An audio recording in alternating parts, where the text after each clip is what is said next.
I'm leaving on the longest, most dangerous sailboat delivery of my career. I was hired to transport a 40-year-old sailboat from Florida to Texas. Normally, I don't take jobs on mainland during the winter, but I'm trying to save for a wedding. So I'm spending my holidays cruising 1,600 miles across the Gulf of whatever, through the gnarliest weather and multiple breakdowns. Knew this job was going to be tough, but I had no idea what I was getting myself into. Okay, let's go.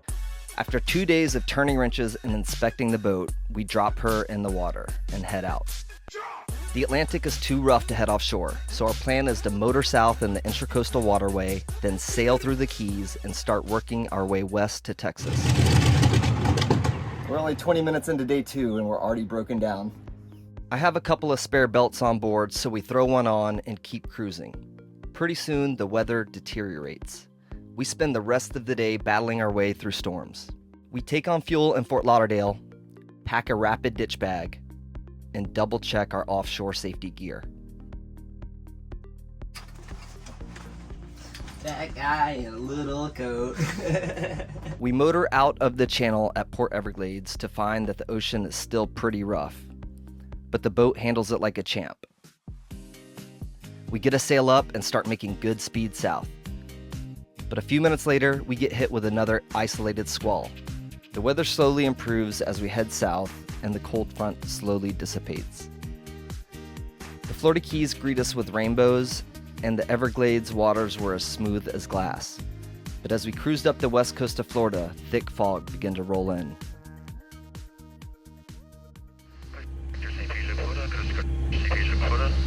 Sector St. Petersburg, the Bay traffic 5, 6, and 7. Due to restricted visibility less than 1 nautical mile, the Bay traffic zone 6 and 7. Temporary closed to all traffic until conditions improve. After the harbor was closed, I decide to drop anchor for the night by the coast. As I raise the radar reflector, for the first time in days, I hear silence. The air is thick and cold. My clothes and sheets are soaked. As I try to sleep, I realize all of the warm days are behind us. At first light, we head into Tampa Bay. The yacht rigger hooked me up with a dock, so big shout out to the yacht rigger. On land, I did some laundry and met up with a friend from high school to check out his music and get a healthy dinner. The following morning, we're still waiting on the weather to break, so I get to work on the boat's engine. I check everything again, because the next leg of our trip will take us 50 miles offshore. As we leave St. Pete, all I can think about is getting back on schedule. As I'm getting ready for my watch, I hear a loud screech in the engine room. We were underway for about an hour this morning, and the belt we put on a week ago just blew out. This time we replaced the alternator and the belt. We cruise back to St. Pete, and I grab another spare belt. When I get back to the marina, I see the fuel dock we were just at had a deadly explosion. And then I get a text from my crew member saying he was leaving. It's Christmas, and I've been struggling all day to find a new crew member. It's pretty hard to do on Christmas. I got a couple posts in Facebook groups looking for crew, but I decided to keep cruising. I have no idea how this is going to go. I just know I'm going to figure it out. I anchor for the evening, and the local police come by and check my paperwork. Picking up my next crew member in Clearwater, Florida. The fuel docks were damaged in the last hurricane, so I'm going to have to pick him up at the ferry dock. Not asking for permission. If I get yelled at, I'll just play dumb. Should be easy. My dude Patrick shows up with 24 hours notice and saves my butt. We immediately head out and start making up time. The first day was smooth sailing, but as we slip into the second night, everything changes.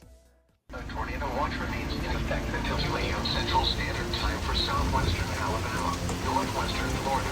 Special marine warning has been issued until 2:30 a.m. Central Standard Time for the following marine locations: Tornado Bay area, coastal waters from Pensacola, Florida. Alright, here comes the wind. Can you help me keep an eye on this number? We're just gonna ride this out.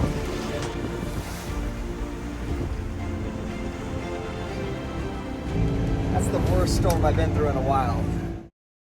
Nothing is as beautiful as a sunrise after a stormy night. The skies are clear, but our heads are not. Neither one of us slept a wink last night. We power through another 150 miles, feeling completely exhausted. I make the call to stop for fuel and a good night's sleep. My gut wrenches as I see fog rolling in, but we stay on course, and eventually it pulls back to reveal Biloxi, Mississippi. We docked next to a fleet of shrimp boats. It felt great to stretch my legs and to check out a new town. We sail out of Biloxi on New Year's Eve, but as we watch the sun slowly fall under the horizon, we start making our game plan for the evening. This is the most complicated night of the entire trip. We're going to be dodging thousands of oil rigs and their supply vessels as we round the boot of Louisiana. Captain's log, New Year's Day. 1,000 miles under the keel, and the days blur together. The storms, the bridges, the repairs. The only thing I care about is keeping this boat moving at 6 knots. Watching the last sunset of the year and the first sunrise of the new one got me thinking about the future. My ultimate goal is to earn a living making videos back in the Caribbean with my little family. But there's a part of me that fears a different future, one where I keep going in this line of work. A future that ends with me shivering and clinging to a life raft with someone that I just met. But what else am I supposed to do? I went to college for this. I've dedicated the last 15 years of my life to honing my craft. I hate to say it, but even with the risks of the job, I know in my heart I was put on earth to do this. We arrive in Galveston just before sunrise and navigate the busy shipping channel. We find a spot to hunker down while the next cold front pushes through. As we leave Galveston, we're met with frigid temperatures, but we only have 180 miles left, so we dig deep, power through, and complete the delivery.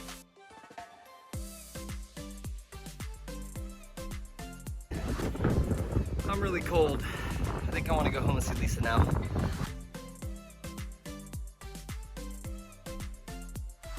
We have a nice Texas barbecue dinner and share stories over drinks with the boat owners. The next morning, I'm on the first flight out. Follow Sailing by Felicia for more.